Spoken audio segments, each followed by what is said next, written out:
De educación refinada, inteligencia privilegiada, experiencia probada y trato excepcional, nuestro invitado de hoy es diplomático de carrera del Servicio Exterior Mexicano y consultor y asesor estratégico internacional. También es catedrático en diversas universidades. Es licenciado en Relaciones Internacionales por el Colegio de México, cuenta con estudios en Historia por la Universidad Nacional Autónoma de México y con una maestría en Relaciones Internacionales por la Universidad Johns Hopkins de Washington. Fue integrante del equipo negociador del entonces Tratado de Libre Comercio. A lo largo de su carrera diplomática ha sido cónsul general de México en Nueva York y embajador de México en los Estados Unidos.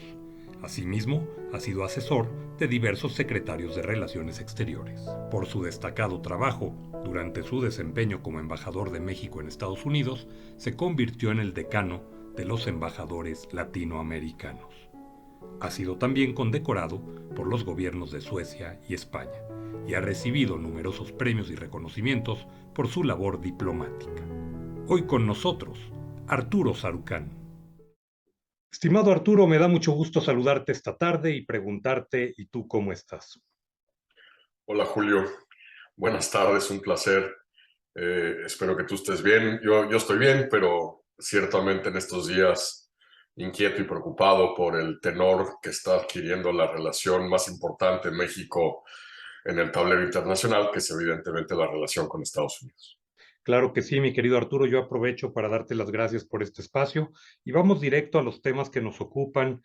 Arturo, tú eres un hombre que ha destacado de manera muy favorable en la política exterior mexicana. La gente te tenemos confianza, te tenemos respeto y esto debido a una gran trayectoria.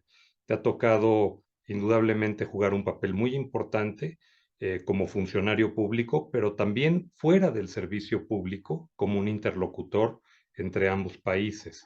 Yo te quisiera preguntar, primero que nada, hace pocas semanas vimos la visita de trabajo del presidente López Obrador hacia Washington con el presidente Biden. Yo lo primero que te preguntaría es, ¿qué significado tuvo esta visita de trabajo? Aquí en México, ya sabes, entre la, la grilla cotidiana, como le llamamos por acá, se hablaba de que si lo habían recibido en la puerta principal o no, vamos, más allá de sus protocolos, se entiende que era una visita de trabajo, no una visita de Estado. Pero tú, ¿qué piensas? ¿Qué sabor de boca te deja esto? Y más del sabor de boca, ¿qué utilidad le representa para México una visita de ese tipo? Mira, primero que lamentablemente la visita, más allá de lo que se logró o no se logró, cosas que me parece que fueron desafortunadas en algunos sentidos. Yo creo que la visita vuelve a demostrar un problema eh, medular que enfrenta México en este momento, Julio, que es una brutal polarización. Y precisamente el tema al que tú te referías ahorita, creo que es un botón de muestra.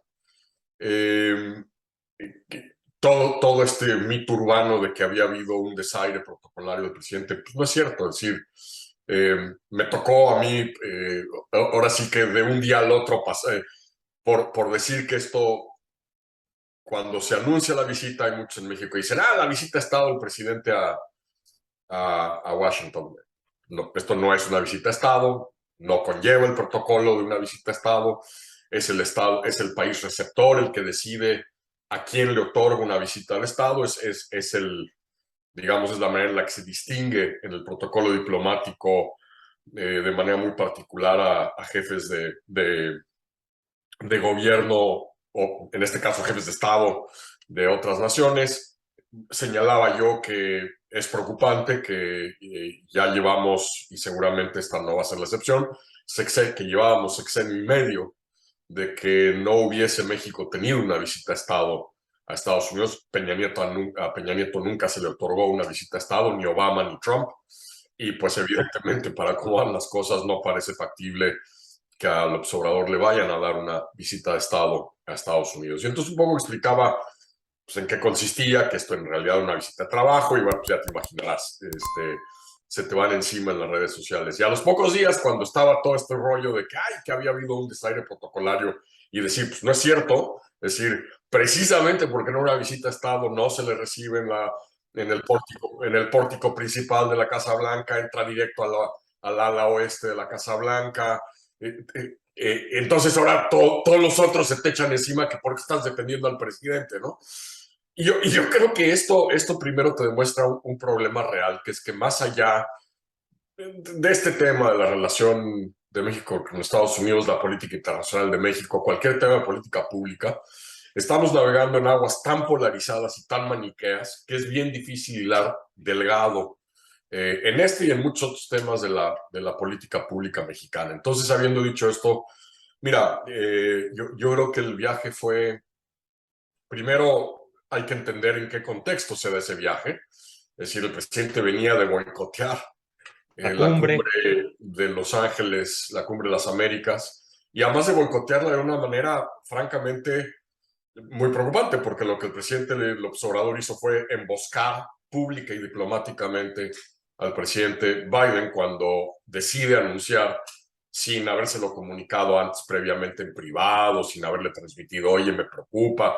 De repente, pues el presidente de manera pública anuncia que si no son invitadas Cuba, Nicaragua y Venezuela, él no acudirá a la cumbre de Los Ángeles. Y esto es una emboscada, ahora sí que en plena luz del día, a quien se supone es tu principal socio Comercial. y aliado en el mundo. Entonces, primero, el contexto no era el mejor. El presidente Biden creo que tratando de mostrar que él se va a seguir comportando como el adulto en la relación, es decir, que si alguien decide romper lanzas en la relación entre los dos países, no va a ser él, que él no tiene gatos en la panza, a pesar de todo lo que hizo López Obrador, sobre todo en el 2020, con ese viaje mal aconsejado en plena antesala de una campaña presidencial en Estados Unidos, con las declaraciones salameras al presidente Donald Trump, que además meses después él le responde presumiendo que pues, nunca ha visto a nadie doblarse tan Doblarse fácil de esa manera, ¿no?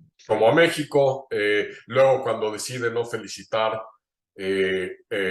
Biden por su triunfo electoral, es decir, no hay que olvidarlo y en el contexto de lo que está ocurriendo hoy por hoy en el sistema internacional. Los tres últimos mandatarios que felicitan a Joe Biden por su triunfo como presidente de los Estados Unidos son Xi Jinping, presidente chino, Vladimir Putin, el presidente ruso, y Andrés Manuel López Obrador, el presidente de México. Entonces, este tipo de cosas que para muchos en México parecen así como nimiedades, aquí en una capital como esta, en la sede de pues, todavía lo que es, a pesar de todo, la potencia hegemónica, este tipo de cosas se anotan se van agregando a la factura. Y luego, evidentemente, con todo esto de en plenos festejos del 4 de julio, el presidente saliendo con esto de que pues, vamos a La desmantelar la Estatua Estatua de de la la Libertad, Libertad. porque se va a extraditar a Julian Assange, que alguien le metió en la cabeza al presidente y pues nadie en México acaba de entender que este hombre hackeó la campaña del Partido Demócrata en el 2016 y si bien no es la razón por la cual Hillary Clinton perdió, abonó a la derrota electoral de Hillary Clinton en el 16 y que por lo tanto, otra vez para tirios y para muchos conservadores, Assange no es más que un espía ruso. Para muchos demócratas, uno de los factores que contribuyeron a la derrota de Hillary Clinton, y pues el presidente se dedica a agitar las aguas con este tema. Ahora que tú citas ese 2016, justamente me viene a la mente, Arturo, pues aquel recuerdo de López Obrador o aquel sentimiento diría yo, de López Obrador en donde culpa justamente a los Estados Unidos de manera muy clara en aquellas elecciones del 2006, cuando Felipe Calderón llega a ganar las elecciones, pues arremete López Obrador contra España, lo recordarás que Zapatero es el primer mandatario que felicita a Felipe Calderón y entonces de ahí viene todo el problema y el rencor con España y de la misma manera con los Estados Unidos, aunque pues, con de alguna manera sin diferenciar la magnitud de lo que implica hoy el Congreso estadounidense ni la relación actual coyuntural de México con Estados Unidos, ¿no? Sin duda, es decir, gran parte de la génesis de por qué la relación del presidente fue lo que fue con Trump y por qué es lo que es con Biden, en gran medida viene como saldo de esa elección en 2006, donde el presidente López Obrador, el entonces candidato López Obrador y el ahora presidente López Obrador pensaban que el Partido Demócrata debería en el 2006 haber apoyado, abonado a el reclamo del presidente, del entonces candidato López Obrador, en torno a lo que él calificó como una elección que le fue robada. Entonces, desde entonces hay un tema de recelo, hay un tema de cabreo hacia el Partido Demócrata que se ha expresado precisamente en muchas de estas señales.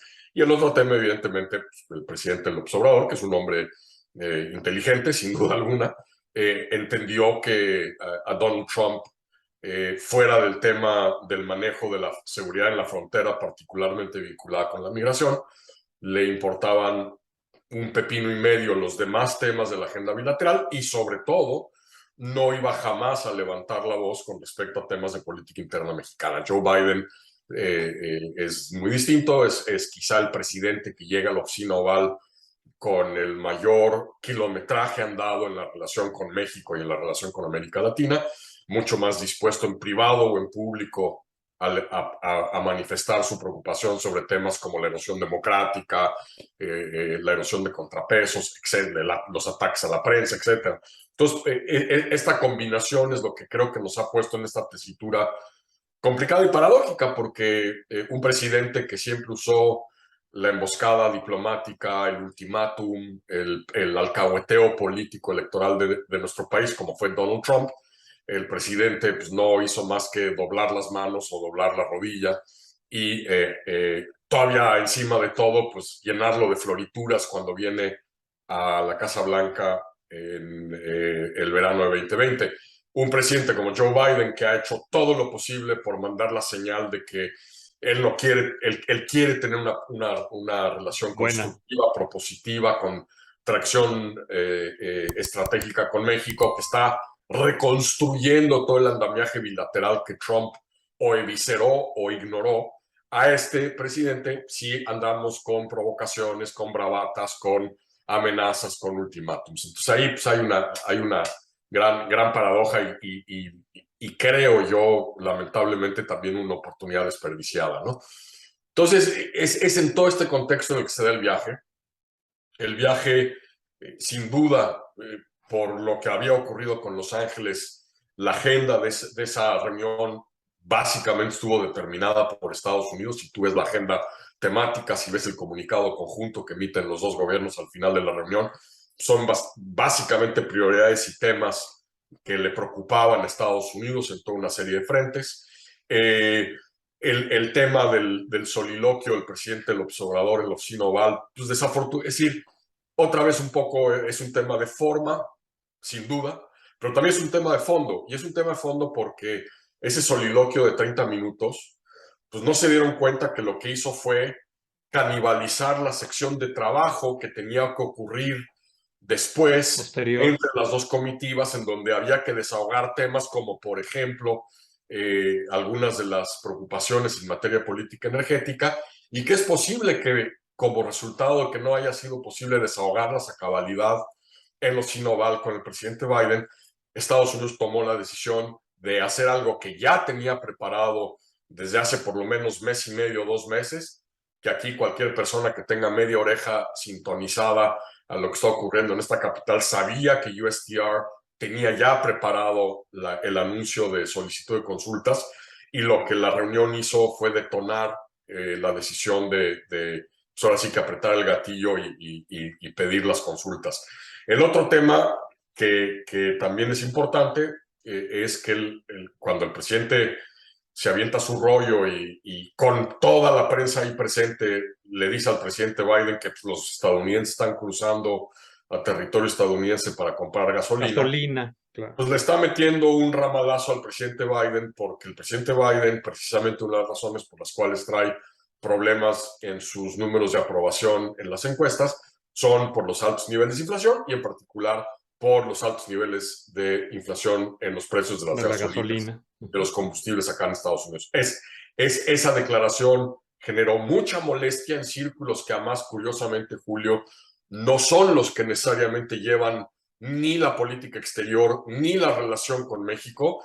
Es decir, el jefe de gabinete de la Casa Blanca, los consejeros de política interna del presidente, estaban muy molestos con esta declaración porque pues, lo que el presidente hizo fue básicamente balconear a Biden frente a los medios y pues, darle municiones a los republicanos que están argumentando que los niveles de inflación, que los precios de gasolina son un producto directo del mal manejo macroeconómico del presidente Biden. Entonces, en ese sentido, creo que fue una visita que no fue buena para la relación, que llegó en un mal momento que se vive en la relación. A ver, y esto que estoy diciendo no quiere decir que las ruedas de la relación bilateral se están cayendo. No, no, no. La relación está lo suficientemente institucionalizada y el Departamento de Estado y la Cancillería mexicana han hecho suficientes esfuerzos para que todo este ruido escénico, pues digamos, no contamine en la medida de lo posible la agenda. Y la agenda iba caminando, pero ciertamente creo que estamos en un contexto de enorme volatilidad.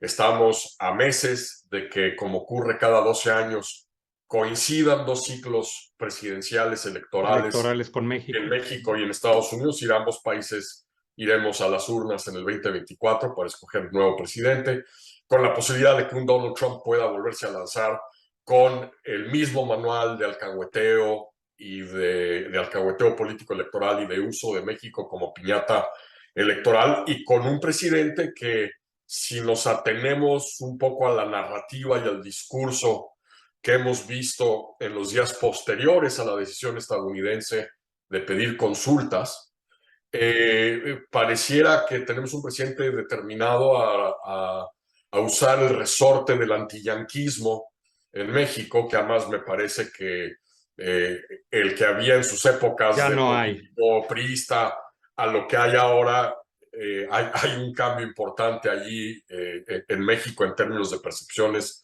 sobre la relación con Estados Unidos, pero ciertamente en función de lo que pudiese llegar a ocurrir el 16 de septiembre, la relación puede entrar en un momento complicado, no olvidando que además en este proceso, Julio, estamos en uno de los momentos más bajos de la relación de un titular del Ejecutivo mexicano Con el Congreso. con un Congreso estadounidense. O sea, yo en mis 20 y pico de años de trabajar esta relación, no recuerdo un momento más complicado como este. Sí, ocurrió con Camarena, yo todavía no estaba metido en estos menjurjes en el 85, era un chicharero. Lo de Kiki Camarena.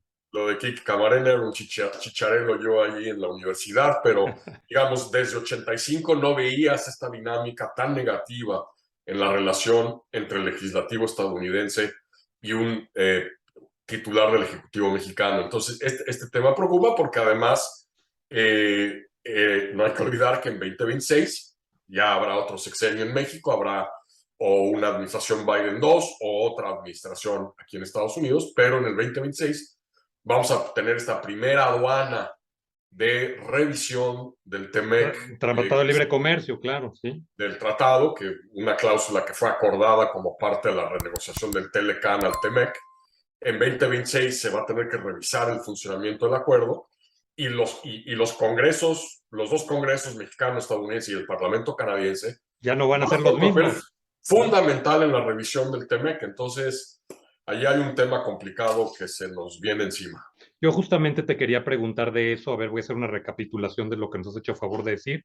Efectivamente, el presidente de México se muestra agresivo, en momentos altanero, y todos sabemos que los pleitos ni ganados son buenos, ¿no? Hoy pelearnos con Estados Unidos, con un socio comercial de este tamaño, con todos los problemas que tenemos y que se Pero viven además, de pero manera global. además, pero además Julio, es una regla básica que, digo, es válida para cualquier aspecto de nuestras vidas. Uno se gana suficientes enemigos como para buscar hacer más. Sí, claro. Suficientemente complicada es la relación entre México y Estados Unidos.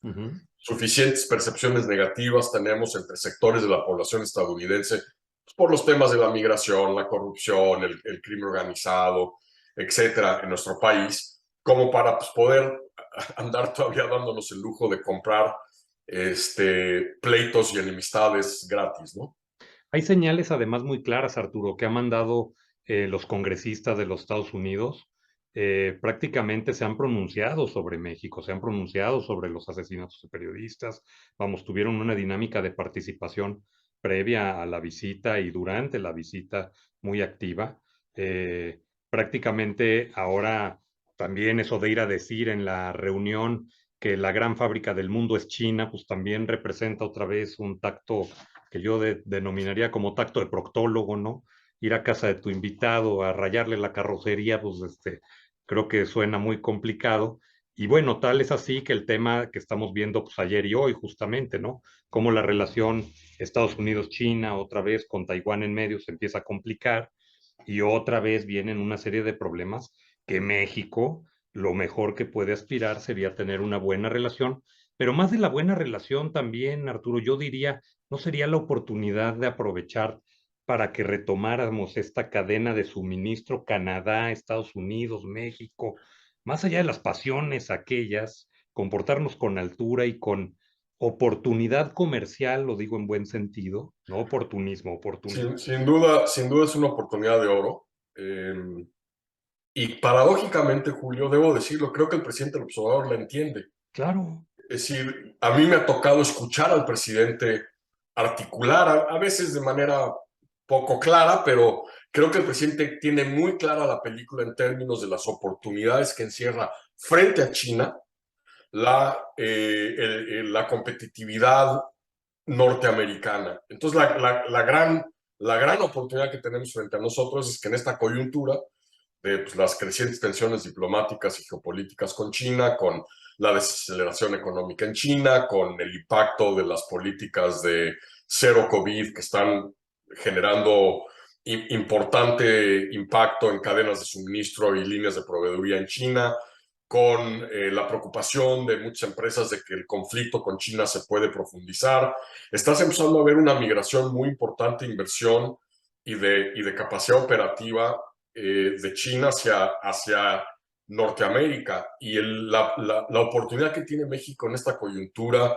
Digo, si de por sí ya estamos viendo con todos los bemoles que generan una serie de políticas públicas que están siendo instrumentadas por el gobierno mexicano en este momento, si estamos viendo de todas maneras importantes incrementos en lo que se llama el nearshoring, es decir, la profundización de estas cadenas de valor integradas, imagínate con las políticas públicas adecuadas, con un trabajo serio para profundizar y blindar nuestras cadenas de suministro integradas, con una política energética que privilegie un paradigma norteamericano de eficiencia, independencia, resiliencia, sustentabilidad, claro, que va a ser un factor, el tema energético va a ser un factor fundamental. crítico en nuestra capacidad de competir, no solo con China, con otras naciones y con otros bloques regionales del mundo. Si todo esto lo pudiéramos aprovechar en esta coyuntura, son esas oportunidades que le llegan al país una vez cada generación, como lo que ocurrió en el 91 cuando iniciamos las negociaciones para el Telecan en aquel momento entre Canadá, México y Estados Unidos. De la misma manera, esta coyuntura en este momento podría darle a México, podría augurarle a México y a Norteamérica unos niveles de bienestar y de prosperidad que la región realmente, yo lo he dicho aquí en discursos en Estados Unidos, si así hiciésemos bien la tarea, esta es la era norteamericana. Claro, claro, totalmente. Hay un tema que quisiera que nos explicaras, Arturo. La decisión de Estados Unidos y Canadá de emprender las consultas por el tema de la reforma energética hacia el gobierno mexicano. Entiendo que hay un plazo de 30 días a partir del 20 de agosto eh, que, que tendría que desahogarse, pero ¿qué pasa si esos fallos o esas reflexiones o esas consultas no prosperan? ¿Nos podemos ir a un tema de hasta un año? Mira, el calendario implica que las consultas deben iniciar a los 30 días de que estas fueron solicitadas, es decir, por ahí del 20 de agosto iniciarán las consultas entre los tres países. Tendrán 30 días para deliberar, desahogar, con la esperanza de poder encontrar durante las consultas, para eso son las consultas, para ver si se puede encontrar, si se puede llegar a un acuerdo. Si no hay un acuerdo, entonces tendrían que ya iniciar a los 75 días una integración de un panel con representantes de Canadá, de México y Estados Unidos. Hay que recordar que cada país escoge no a sus representantes, sino Canadá tiene que escoger de los expertos mexicanos o estadounidenses, México tiene que escoger de los canadienses o estadounidenses y Estados Unidos escoge de los mexicanos, ¿no? Entonces, si se escogen a los panelistas, el panel empieza sus trabajos y habría quizá un informe preliminar por ahí de la primavera del próximo año, mayo, abril, por ahí, y luego un mes después el informe y el fallo final del panel. Curiosamente, estamos en ese proceso en otro tema, que son las reglas de origen del sector automotriz, Automotriz, es el de en septiembre, donde ¿no? Canadá y México somos los que pedimos las consultas, no llegamos a un acuerdo, estamos ahora en la fase de panel, es más, hay audiencias del panel que se están celebrando hoy y mañana en torno a este tema, y se espera que Que el se panel gane, ¿no? empiece, perdón. Se espera que se gane incluso. Mira, todo debería indicar que Canadá y México ganan este panel, y debería haber algún tipo de fallo y de informe final septiembre, octubre, finales de septiembre, principios de octubre, lo cual además sería importante porque primero demostraría que pues aquí se gana y se pierde, es decir, que aquí hay un panel que México inició con razón, que México lo ha ganado, que eso ayude un poco a cuadrar las percepciones y la propia narrativa presidencial. Lo que pasa es que pues, ese panel nos va a llegar después de lo que pudiese ocurrir el 16 de septiembre. Entonces, Tarde, tarde, sí. A ver, ahora el 16 de septiembre ya vimos que al menos ya se utilizó una vez en México el desfile del 16 para tener invitados peculiares, mandar mensajes, volver a golpear a Estados Unidos pues, a través de tus invitados. Y ahora se espera que el presidente Andrés Manuel López Obrador anuncia ya desde ahora que el 16 de septiembre él hará un pronunciamiento. Pues también ahí tenemos que ver otra vez, esperar que se sí, tense un poco la relación, ¿no? sin duda, ya hay preocupación, habemos muchos, estamos un poco inquietos con lo que pueda decir el presidente. Yo espero que haya voces en el entorno del presidente que ayuden a convencerlo que este posicionamiento no le ayuda política y electoralmente a Morena y a su candidatura, sea la que sea, en el 2024, que es un poco, yo creo que la apuesta del propio presidente, que el país no es el mismo que el que había en los 70s, en los 80s, que hoy la cantidad de mexicanos que reciben remesas de sus familias en Estados Unidos, la cantidad de mexicanos que se benefician, y no solo un tema de las clases medias, porque ya he visto voces que, no es que el TEMEC solo ha beneficiado a las clases medias. No es cierto, es decir, el TEMEC ha tenido un impacto importante para sectores sociodemográficos distintos, desde el tema de remesas hasta el tema de acceso a productos de buena calidad, variados, que se han convertido pues, en parte de la canasta básica de muchos mexicanos. Entonces, esto creo que debería, supongo, asumo que en estos días empezarán a salir encuestas con respecto a esta pregunta de si usted está de acuerdo o no en que nos agarremos a trompicones con Estados Unidos, pero yo intuyo que el tradicional antiamericanismo, antiyanquismo, que prevaleció durante muchas décadas en México, hoy, a partir de la entrada en vigor del Telecán, a lo largo de los 30 años de integración económica y comercial, esto se ha ido deslavando y desdibujando de manera importante y que puede haber votantes importantes, ya no gente que votó por Morena en el 2018, que vería con preocupación que estemos rompiendo lanzas con Estados Unidos, o como algunos ahí se han puesto a subrayar, que yo creo que en este momento esa decisión no se ha tomado, que es el sacar a México del TEMEC, ¿no? El tema de las remesas, es un tema histórico e histérico. Unos lo celebran como exitoso, otros lo entendemos como una migración forzada de mexicanos a Estados Unidos por temas inclusive de inseguridad. Hoy tú ves aquí al ejército mexicano escoltando a las personas, pero no para que regresen a sus pueblos, sino para que abandonen sus pueblos con seguridad porque han sido tomados por el crimen organizado. Algunas, estoy hablando de regiones de Zacatecas, de Guanajuato, en muchos lugares. Yo te quisiera ahí preguntar, Arturo, este tema de las remesas, ¿cómo lo debemos de interpretar? Pero más allá de cómo interpretarlo, porque luego suena como un triunfo rimbombante que hemos logrado superar la cantidad de remesas. Sí, pero ¿a dónde está llegando ese dinero a México? Esa para mí es una preocupación.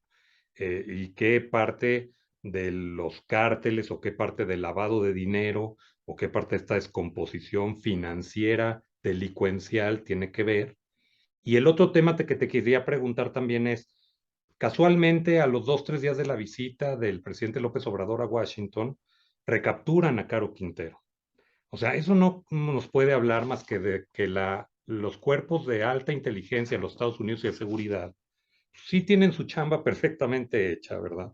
Y que cuando necesitan dar un apretoncito de tuercas, pues aprietan un botoncito y casualmente se vuelve capturable el que no hemos podido capturar en varios meses o años, ¿no? ¿Qué piensas de esto? Mira, primero con el tema de las remesas, sin duda, es decir, hay que reconocerlo, las remesas son para muchas naciones en el mundo una fuente de ingresos fundamental. En sí mismo, yo no lo veo como un tema malo, en el sentido de que yo sí soy de los que está convencido que los países tenemos que encontrar mecanismos de circularidad laboral, de movilidad circular laboral, en donde precisamente puedas, a través de programas de trabajadores temporales, visas temporales para ciertos sectores y segmentos de la economía, para complementar, para detonar complementariedades entre mercados laborales, fuerza laboral, etcétera. Esto es un mecanismo que debiera ser virtuoso. El problema es que efectivamente lo que estamos viendo a partir del 2020 en México es el retorno de un patrón que habíamos ya roto. Durante 12, 15 años, durante los últimos 12, 15 años hasta el 2020, la inmigración mexicana a Estados Unidos se colapsa. Llegó a ser primero cero y luego negativo. Es decir, más mexicanos estaban regresando a México de los que estaban cruzando a Estados Unidos. A partir del 2020, esto se dispara. ¿Por qué? Primero, porque estamos viendo los niveles de inseguridad que estamos viendo en el país, y segundo, porque pues, con las políticas de cero estímulo y de cero mitigación económica y social de la pandemia, es decir, México, hay que recordarnos, de los poquísimos países que no instrumentó un paquete de medidas para atemperar los efectos económicos y sociales de la pandemia. Pues estas dos cosas combinadas son la razón que explica por qué hoy estamos viendo números récord de mexicanos siendo detenidos por la patrulla fronteriza tratando de cruzar de manera indocumentada a Estados Unidos. Entonces, pues aquí sí hay un tema que me parece que no se puede celebrar, que no se debe celebrar. Es indicativo de que algo no está funcionando bien, porque pues, después de 15 años de ver un patrón que iba a... Es más, muchos aquí en Washington cacareábamos que esa gran oleada de migración mexicana a Estados Unidos se había acabado, es decir, que era historia del pasado, y pues estamos empezando a ver que los mayores números de migrantes indocumentados detenidos en la frontera en estos últimos meses, sí, el volumen de centroamericanos, cubanos, haitianos ha aumentado, pero que se ha disparado el número de mexicanos detenidos por intentar cruzar de manera ilegal. El otro tema que es importante, evidentemente, y que está empezando a levantar cejas acá y que no hay que perder la vista, es el tema de que en estos flujos históricos de remesas a México pudiera estar llegando blanqueo de capitales del crimen organizado. Y ese sí me preocupa, porque si las autoridades estadounidenses financieras o de procuración de justicia deciden empezar a meterse al tema de las remesas mexicanas, eso puede tener toda una serie de derivaciones, desde controles que van a impactar el bienestar de millones de familias mexicanas que no tienen nada que ver con el crimen organizado y que están simplemente mandando remesas a México, paradójicamente a más estos niveles históricos, como resultado de un gobierno, el estadounidense, que sí dio estímulos, cheques, etcétera, y que en parte explica por qué se vio ese brinco exponencial en el número de remesas que están llegando a México, que empieza a tener primero mayor vigilancia por parte de las autoridades, que no están interesadas en el impacto económico de las remesas, están interesadas en cortar los vasos comunicantes que pueda haber entre remesas y crimen organizado. Y segundo, que tengas a los grupos más talibanes de la derecha estadounidense regresando con aquellas posturas como las de Donald Trump en su campaña, de que había que de alguna manera ponerle medidas impositivas a las remesas de los mexicanos a Estados Unidos, en aquel momento pues, para pagar el disquemuro de Donald Trump, pero donde, digamos, el tema de imponer impuestos en el envío de remesas se vuelve un tema popular en un partido que pues, ha adoptado y asumido plataformas y políticas xenófobas y nativistas. El tema de Caro El tema Caro Quintero, pues mira, evidentemente no hay, en este tipo de temas no hay coincidencias ni casualidades. Lo que sí creo que vuelve a demostrar Julio es que cuando se junta la capacidad operativa de aquellas unidades que fueron entrenadas de manera adecuada en el gobierno mexicano, que son las unidades de Marina, con inteligencia y con un trabajo mancomunado con agencias de inteligencia y procuración de justicia estadounidenses, se pueden dar resultados y se puede mover la aguja de manera importante en la manera de confrontar al crimen organizado. Yo no creo en el paradigma de estar descabezando a capos del crimen organizado. Yo creo que ese paradigma que el Departamento de Justicia estadounidense le impuso a México durante los años de Vicente Fox y que el gobierno Calderón y el gobierno Peña Nieto, y de alguna manera, a pesar del discurso de abrazos no balazos, este gobierno ha replicado.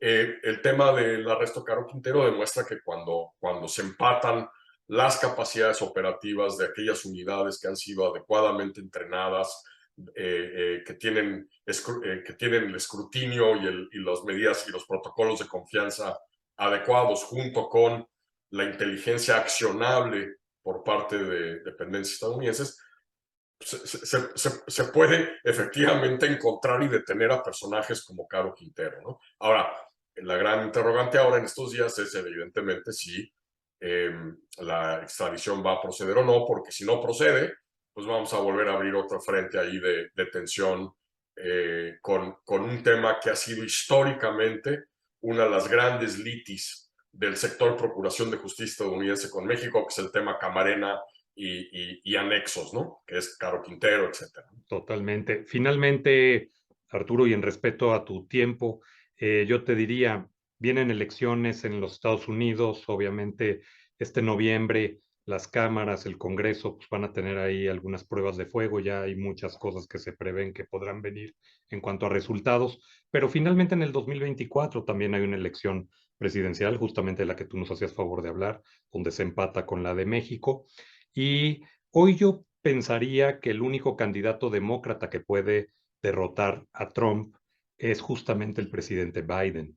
Yo no encuentro en los números que se presentan hasta ahorita, e incluso veo que puede haber una ventaja de 3, 4 puntos del presidente Biden sobre el presidente Trump si el presidente Trump se postulara y si el presidente Biden también decidiera hacerlo. Pero de lo contrario, ante la falta de un presidente Trump, pues finalmente, si él no jugara, algunos otros gobernadores, como el de Florida, el de Texas, o senadores republicanos, estarían más que apuntados, ¿no es así?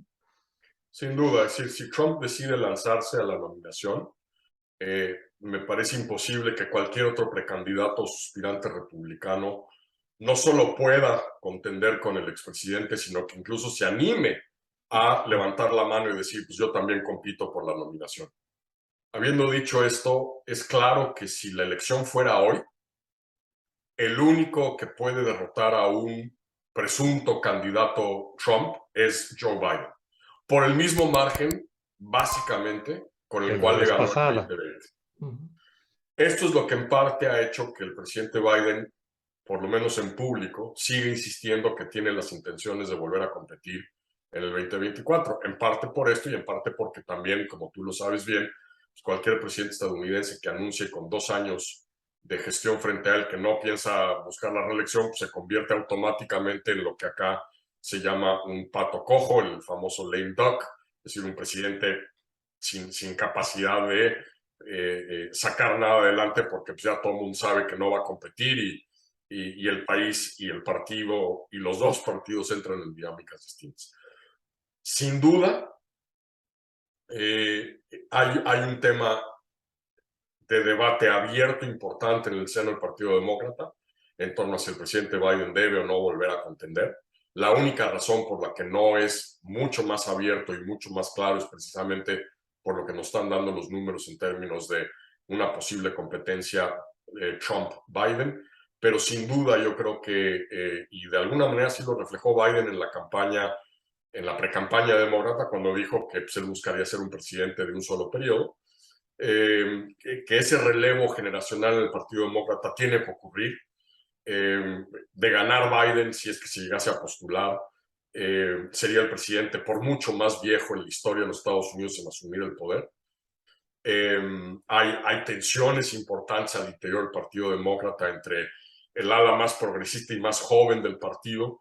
Entonces yo creo que al partido le conviene renovar la sangre, pasar la estafeta, pero también pues los datos duros de la política te dicen que hoy por hoy, si Trump se lanza, hoy no parece haber en este momento, quién sabe en Y un falta año y mucho, medio, claro. es otro boleto.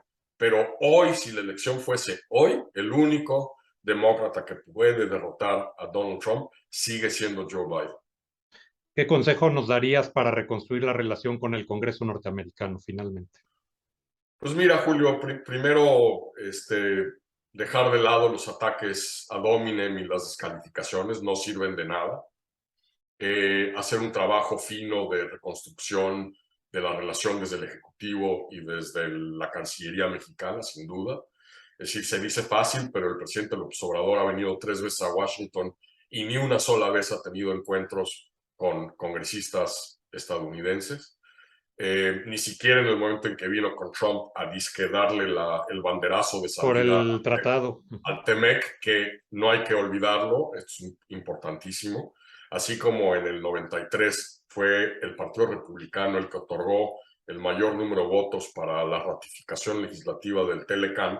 Ahora en el 2019 fueron los demócratas los que dieron el mayor número de votos para garantizar la ratificación legislativa del TEMEC. Y el que vengas a darle el banderazo salida al tratado, vas a ver al presidente republicano, y no tienes el gesto de ir al Congreso a agradecerle a la bancada demócrata su apoyo en la renegociación del TEMEC, pues eso de allí ya empezamos mal. Entonces, sí es importante reconstruirla, el papel que puedan jugar gobernadores mexicanos, que pueda jugar el sector privado mexicano en sus interacciones con el Congreso estadounidense va a ser fundamental.